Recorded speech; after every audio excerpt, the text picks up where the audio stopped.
Hello दोस्तों, हमारे YouTube channel पर आपका बहुत बहुत स्वागत है। जैसा कि आप सभी को पता है, जवाहरलाल नेहरू कृषि विश्वविद्यालय जो जब्बलपुर में आपका रहने वाला है, उसमें है जो आपकी चालक यानी कि ड्राइवर के पदों पर आपकी भर्ती आपकी निकली हुई है। और इस भर्ती से संबंधित एक ऑफिशियली नोटिफिकेशन के साथ एक वीडियो बनाकर हमने अपने चैनल पर ऑलरेडी अपलोड कर दिया है। इस वीडियो के डिस्क्रिप्शन बॉक्स में आपको है जो उसका लिंक भी है जो प्राप्त हो जाएगा। इस वीडियो के माध्यम से आपने है जो अपने चालक यानी कि वाहन चालक यानी कि ड्राइवर की पोस्ट का जो एप्लीकेशन फॉर्म फिल है जो किस प्रकार से करना है, वो पूरी प्रक्रिया है जो आपको यहाँ पर करके दिखाने वाले हैं। ऑफिशियल वेबसाइट से हमने ये है जो आपका जो ऑफिशियली एप्लीकेशन फॉर्म है जो आपको है जो हमने डाउनलोड कर लिया है। और यह एप्लीकेशन फॉर्म आपको कहाँ से मिलेगा वो हम आपको है जो वीडियो के अंत में जरूर बताने वाले हैं। तो आपने क्या करना, सबसे पहले यहाँ पर है जो एप्लीकेशन का अपना है जो आवेदक का है जो एप्लीकेशन का है जो फॉर्म फोटो है जो आपने यहाँ पर चिपका देना है। इसको सेल्फ टेस्टेड नहीं करना है क्योंकि ऑफिशियली नोटिफिकेशन में ऐसा कुछ भी नहीं लिखा है, और ना ही एप्लीकेशन में ऐसा लिखा है कि आपने एक्स्ट्रा फोटो अपने साथ में भेजना है या फिर नहीं भेजना। चाहे तो इसका एक एक्स्ट्रा फोटो, दो एक्स्ट्रा फोटो है जो एप्लीकेशन फॉर्म के साथ में भेज देने हैं। इसके बाद आपको यहाँ पर दिखाई देने वाला है पॉइंट नंबर 1।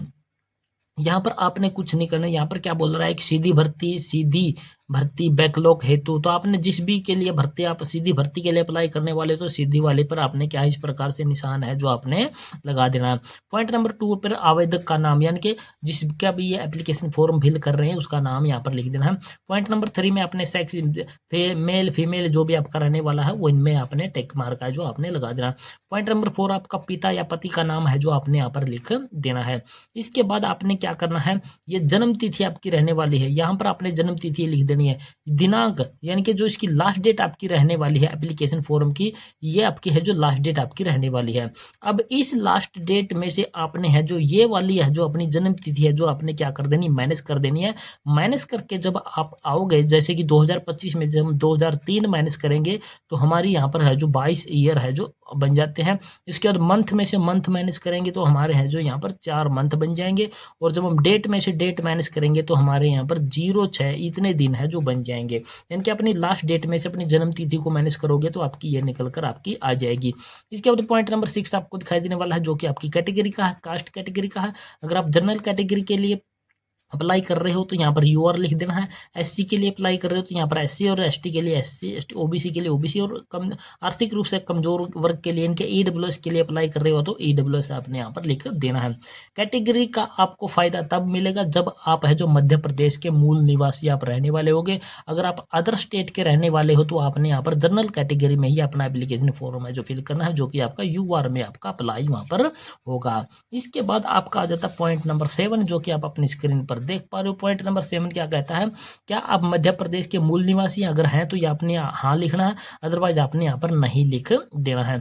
इसके बाद पॉइंट नंबर 8 आपका है जो परमानेंट एड्रेस। परमानेंट एड्रेस आपका वो होता है जहाँ पर अपनी फैमिली के साथ है जो बचपन से आप रहते आ रहे हो, जहाँ पर आपका मकान बना हुआ वो आपका परमानेंट एड्रेस है। तो अपने यहाँ पर अपना विलेज, शहर, जो भी आपका नाम है, गांव व डाक, या फिर आपका विलेज का नाम, या फिर अपने जो शहर का नाम है जो आपने यहाँ पर लिख देना। उसके बाद अपना डिस्ट्रिक्ट यानी कि जिले का नाम लिख देना। उसके बाद स्टेट यानी कि अपने राज्य का नाम, और उसके बाद अपने पिन कोड यहाँ पर है जो लिख देना है। इसके बाद पॉइंट नंबर 9 आपका दिखाई देने वाला है पत्राचार का पता यानी कि कॉरस्पॉन्डेंस एड्रेस। कॉरस्पॉन्डेंस एड्रेस आपका वो माना जाएगा, मान लीजिए आप रहने वाले कहीं हरियाणा के हैं और आप किसी काम के सिलसिले में दिल्ली में अभी रह रहे हैं, तो आप वहीं पर आपका जो इसका एडमिट कार्ड वगैरह प्राप्त करना चाहते हो तो दिल्ली वाला एड्रेस यहाँ पर आप लिख सकते हो, तो वो आपका है जो कोरस्पॉन्डेंस एड्रेस आपका बन जाएगा।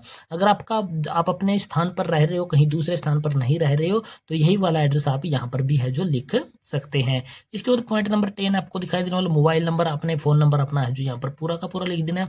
इसके बाद रोजगार कार्यालय का नाम तथा जीवित पंजीयन क्रमांक। अगर आपने अनएम्प्लॉयमेंट रजिस्टर होता है जो कि बेरोजगार कार्यालय होता है, रोजगार कार्यालय होता है, अगर आपने वहां पर रजिस्टर किया हुआ तो आपने उस कार्यालय का नाम लिख देना है, और क्रमांक जो कि आपका रजिस्ट्रेशन नंबर क्या है वो रजिस्ट्रेशन नंबर लिख देना। अगर आपने नहीं किया तो यहाँ पर लागू नहीं एन है जो इस प्रकार से आपने लिख देना है। इसके बाद आ जाता है पॉइंट नंबर आपका 12 जो कि आप अपनी स्क्रीन पर देख पा रहे हो। पॉइंट नंबर 12 कहता है कि आपकी शैक्षणिक योग्यता यानी कि आपकी क्वालिफिकेशन आपने लिखनी है। शैक्षणिक योग्यता का विवरण आपने यहाँ पर देना है। तो यहाँ पर सबसे पहले क्या आता है आपका परीक्षा का नाम। परीक्षा का नाम होता है कि आपका 10वीं 12वीं 11वीं जो भी आपने, जैसे कि हमने यहाँ पर 10वीं लिख दिया है। और उसके बाद विषय का कॉलम बहुत ही छोटा दिया हुआ है, तो हमने हिंदी के लिए H, इंग्लिश के लिए E, मैथ के लिए SCI साइंस के लिए, SS यानी कि सोशल साइंस के लिए, और भी सब्जेक्ट हो तो आपने इस प्रकार से छोटा छोटा करके लिख देना। उत्तीर्ण वर्ष यानी कि पास्ट कौन सी साल में आपने 10वीं किया तो वो वर्ष का नाम लिख देना, वर्ष लिख देनी है। श्रेणी मतलब कि first division, second division, third division, जो भी आपकी रहने वाली है वो डिवीजन यहाँ पर लिख देने हैं। प्राप्त अंकों का प्रतिशत, कितने प्रतिशत आपने 10वीं में प्राप्त किया वो यहाँ पर लिख देना है। इसके बाद बोर्ड का नाम, स्कूल का नाम, संस्था का नाम लिख देना, जैसे कि हमने CBSE बोर्ड का नाम हमने यहाँ पर है जो लिख दिया है। इसी प्रकार से अगर आपके पास +2 है तो +2 की डिटेल आपने यहाँ पर दे देनी है। इसके बाद पॉइंट नंबर 13 दिखाई देने वाला है ड्राइविंग लाइसेंस क्रमांक, यानी कि आपको ड्राइविंग की लाइसेंस आपको ज़रूरत होगी, ड्राइविंग की पोस्ट के लिए अप्लाई कर रहे हो तो यहाँ पर है जो लाइट मोटर व्हीकल या फिर हैवी मोटर व्हीकल जो भी आपके पास है जो ड्राइविंग लाइसेंस है, उस ड्राइविंग लाइसेंस का नंबर आपने यहाँ पर लिख देना। ये हम सिर्फ उदाहरण के लिए आपको लिख के दिखा रही है, कोई ओरिजिनल जो है जो आपका ड्राइविंग लाइसेंस नहीं है, तो इस प्रकार से आपने यहाँ पर लिख देना। जारी होने की तिथि, किस तिथि में आपका वो ड्राइविंग लाइसेंस जारी हुआ है और उसकी वैधता यानी कि उसकी वैलिडिटी कब तक दिखाई देने वाली है, वो वैलिडिटी यहाँ पर आपने लिख देनी है। इसके बाद पॉइंट नंबर 14 बोल रहा है अनुभव, हल्के तथा भारी वाहन चलाने का अनुभव प्रमाण पत्र, यानी कि हैवी और लाइट मोटर व्हीकल चलाने का अनुभव आपके पास होना चाहिए। किसी भी शासकीय यानी कि सरकारी, अर्ध शासकीय यानी कि अर्ध सरकारी जो आपकी जो संस्था होती है, विभाग प्रमुख द्वारा जारी किया हुआ आपका है जो अनुभव प्रमाण पत्र होना चाहिए, जो कि ऑफिशियली नोटिफिकेशन में आपको दिया है कि कितने वर्ष का आपका है जो ये अनुभव आपका होना चाहिए। इसके बाद पॉइंट नंबर 15 आपको स्क्रीन पर दिखाई देने वाला है, जो कि आपका रहना है जीवित संतानों का विवरण। अगर आपकी शादी हो चुकी है और आपके बच्चे हैं तो अपने बच्चों के नाम यहाँ पर लिख देना है। आपकी वो पुत्र है या पुत्री, वो आपके नाम पर उसकी जन्म तिथि और यहाँ पर उम्र लिख देनी है। अगर आपकी शादी नहीं हुई है, अगर शादी हो चुकी है और बच्चे नहीं हुए तो ये है जो नहीं इस प्रकार से खाली छोड़ आपने ये देने हैं। तो ये आपका पेज नंबर 1 है जो यहाँ पर क्या हो जाता है, कंप्लीट आपका है जो हो जाता है।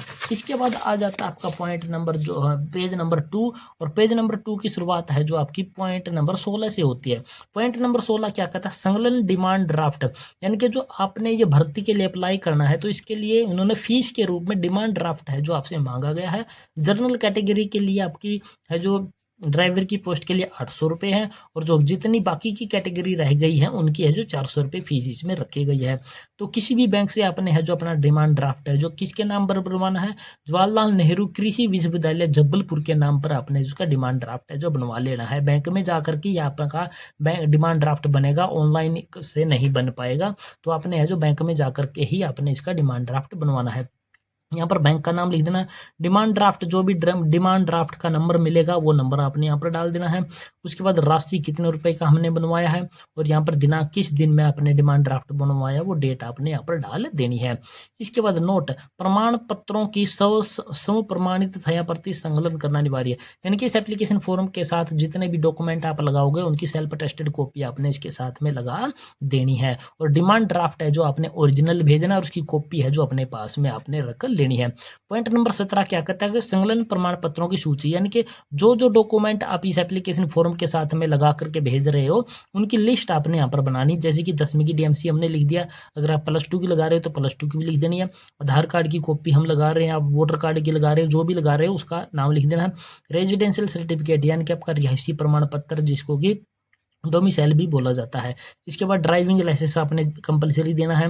इसके बाद एक्सपीरियंस सर्टिफिकेट जो भी आपने बनवाए हुए हैं उनकी कॉपी लगा देनी है, और डिमांड ड्राफ्ट आपने ओरिजिनल इसको साथ में भेजना है। और इसकी जो फोटो है आपकी आवेदक की फ़ोटो वो 2 एक्स्ट्रा फ़ोटो भी आपने साथ में भेज देनी है, और इसमें ऐसा कुछ लिखा नहीं है। छोटा लिफाफा भेजने की आपको ज़रूरत नहीं है क्योंकि इसमें आपको 800 रुपये पहले से इन्होंने ले लिए हैं, तो आप अपने से अरेंज करके आप है जो एडमिट कार्ड आपको भेजेंगे। इसके बाद आ जाती है आपकी घोषणा, नीचे आपको दिखाई देने वाली यहाँ पर घोषणा, यहाँ पर एप्लीकेंट का नाम, उसके बाद अपने फादर या हस्बैंड का नाम आपने यहाँ पर लिख देना है।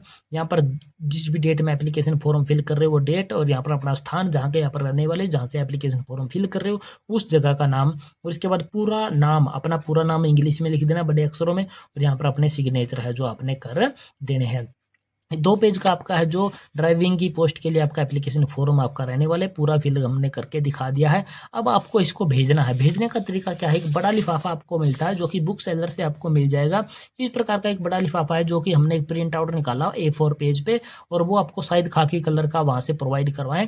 तो आपने यहाँ पर क्या लिखना, application for the post of driver and category में अपनी कैटेगरी लिख देनी है। SC है, ST है, OBC, EWS या फिर जनरल UR है, आपकी जो भी कैटेगरी वो अपने यहाँ पर लिख देनी है। इसके बाद आपको यहाँ पर लिख देना फ्रॉम। फ्रॉम का मतलब होता है कि भेजने वाला इस एप्लीकेशन को कौन है। तो आपने अपना नाम, अपने फादर हस्बैंड का नाम, अपना विलेज जो भी आपका रहने वाला है XYZ जो भी आपका विलेज है, यहाँ पर अपना डिस्ट्रिक्ट यानी कि जिला, अपना स्टेट हरियाणा जो भी आपका है, और यहाँ पर मोबाइल नंबर अपना पूरा का पूरा लिख देना है। इसके बाद ये वाला एड्रेस आपने बहुत ही महत्वपूर्ण तरीके से भरना है। अगर आपने ये एड्रेस गलत भर दिया तो आपका एप्लीकेशन फॉर्म वो पहुंच नहीं पाएगा। तो आपने 2 के बाद लिखना है कार्यालय कुल सचिव जवाहरलाल नेहरू कृषि विश्वविद्यालय, इसके बाद कृषि नगर जबलपुर 48/2004 ब्रैकेट में आपने मध्य प्रदेश लिख देना। तो ये वाला एड्रेस है जो हमारा आप कॉपी कर सकते हो, क्योंकि हमने ऑफिशियली लेटर से लिया गया एक एड्रेस आपका रहने वाला जहाँ पर भी आपका एप्लीकेशन फॉर्म जाएगा। और इसको लास्ट डेट है जो इसकी 16 मई 2025 आपकी रहने वाली है। और भेजने का तरीका है जो आपका है जो रजिस्टर्ड पोस्ट से, या फिर आप स्पीड पोस्ट से, या फिर कोरियर के माध्यम से आप इसको भेज सकते हो। साधारण डाक के द्वारा आपने इस एप्लीकेशन फॉर्म को बिल्कुल भी नहीं भेजना है। तो ये पूरा प्रोसेस हमने इसको आपको करके दिखा दिया है कि आपने किस प्रकार से एप्लीकेशन फॉर्म भरना है और किस प्रकार से आपने जो एप्लीकेशन फॉर्म को आपने भेजना होगा। तो ये जो भी आपका जवाहरलाल नेहरू विश्वविद्यालय जो आपका जबलपुर में, उसमें जो वाहन चालक यानी कि ड्राइवर की पोस्ट के लिए जो भर्ती आई थी उसका एप्लीकेशन फॉर्म किस प्रकार से फिल करना, पूरी प्रक्रिया हमने इस वीडियो के माध्यम से आपको करके दिखा दिया। और आशा करते हैं हमारे द्वारा सिखाई गई पूरी प्रक्रिया पसंद आई होगी। पसंद आई तो हमारे चैनल को आपने क्या कर देना, सब्सक्राइब कर देना है। सब्सक्राइब करने के साथ साथ वीडियो को अपने दोस्तों मित्रों के साथ आपने शेयर जरूर कर देना है। तो जय हिंद, जय भारत दोस्तों।